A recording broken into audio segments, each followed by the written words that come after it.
saya akan membahas film yang brutal dan berdarah-darah. Sehingga kali ini saya akan merangkum sebuah film berjudul The House That Jack Built tahun 2018, yang disutradarai sutradara asal Denmark, bernama Last Frontier, yang hampir semua filmnya menurut saya pribadi sangat unik dan anti-mainstream di antaranya.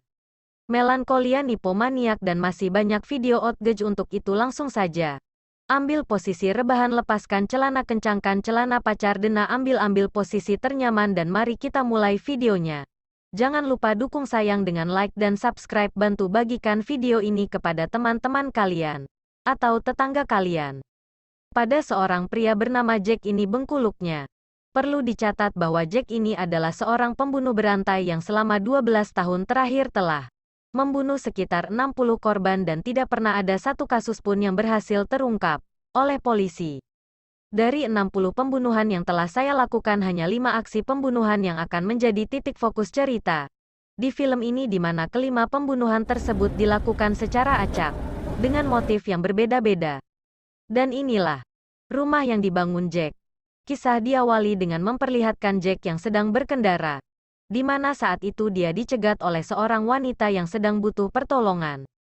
Ban mobilnya bocor dan dongkraknya juga rusak, sehingga si wanita meminta Jack untuk meminjamkan dongkraknya sebentar saja, bukan yang ada di dalam celana, tetapi yang ada di bagasi mobilnya. Namun karena Jack tidak memiliki dongkrak di mobilnya, dia pun menyarankan si wanita untuk berjalan beberapa kilometer ke depan, yang di situ ada sebuah bengkel yang mungkin bisa membantu membetulkan dongkraknya.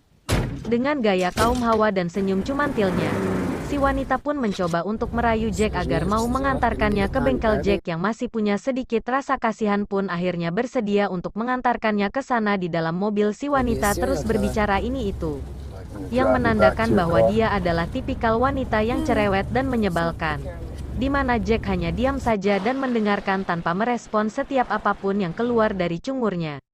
Sesampainya di bengkel, si wanita kembali meminta tolong supaya Jack menunggu sampai dongkraknya selesai diperbaiki. Yang tentu saja si wanita ingin agar Jack mengantarkannya kembali ke mobilnya. Dengan nada memaksa dan masih dengan alasan yang sama itu, kasihan Jack pun bersedia untuk menunggu dan mengantarkannya kembali. Dalam perjalanan kembali, si wanita asing ini lagi-lagi berbicara tidak penting, dengan mengatakan, "Aku sembarangan banget, ye. Minta tolong kepada orang asing. Seperti kamu, padahal kan bisa aja kamu ini seorang pembunuh berantai yang ada di koran-koran." Hehehe, masih dengan ekspresi yang sama Jack pun tidak merespon omongan-omongan si wanita yang mungkin niatnya hanya untuk basa-basi dan mencairkan suasana. Sesampainya di mobil, Jack pun dengan sukarela mau mendongkrak mobil si wanita agar supaya dirinya bisa cepat pergi dan melanjutkan kembali perjalanannya. Namun ketika dongkraknya kembali rusak, di situ Jack nampak sudah mulai jengkel dengan situasi ini, tetapi si wanita lagi-lagi merengek dan meminta tolong secara paksa agar Jack mau mengantarkannya kembali ke bengkel yang tadi. Berbeda dengan obrolan sebelumnya, kali ini si wanita mulai melunjak dan berlebihan dalam bercuap-cuap ketika dia dengan seenaknya berbicara mengenai sosok si Jack yang tidak mungkin seorang pembunuh berantai, karena dari sikapnya yang baik dan mau membantu si wanita mengatakan jika Jack terlalu lugu, bahkan terlalu pengecut untuk menjadi seorang pembunuh berantai. Main-main. Jack pun menyembunyikan mobil milik si wanita di antara pohon. Di pinggir jalan masih bisa terlihat sekilas, tapi tidak akan ada yang memperhatikannya juga. Dengan pertimbangan bahwa jalur ini merupakan perbatasan antar kota, sehingga serit atau pihak berwajib kemungkinan besar akan jarang berpatroli di daerah tersebut. Untuk jasad si wanita sendiri, Jack tentu sudah memikirkannya selama 12 tahun melakukan pembunuhan. Jack tentunya memiliki tempat sendiri yang biasa dia gunakan untuk mengekspresikan hobinya tersebut. Gimana Jack memiliki sebuah tempat pendingin sendiri atau ruangan khusus sendiri khusus menyimpan mayat-mayat korban yang telah dibunuhnya. Jack sendiri hidup dari harta warisan peninggalan orang tuanya, sehingga dia tidak perlu bekerja hanya untuk sekedar makan, tinggal, dan hidup sendirian. Hobinya adalah arsitektur. Jack bermimpi menjadi seorang arsitek dan punya basic skill yang lumayan dalam bidang tersebut, di mana baru-baru ini dia membeli sebidang tanah tepat di samping danau yang rencananya akan dibangun sebuah rumah sebagai karya pertama dalam hobi arsitekturnya tersebut.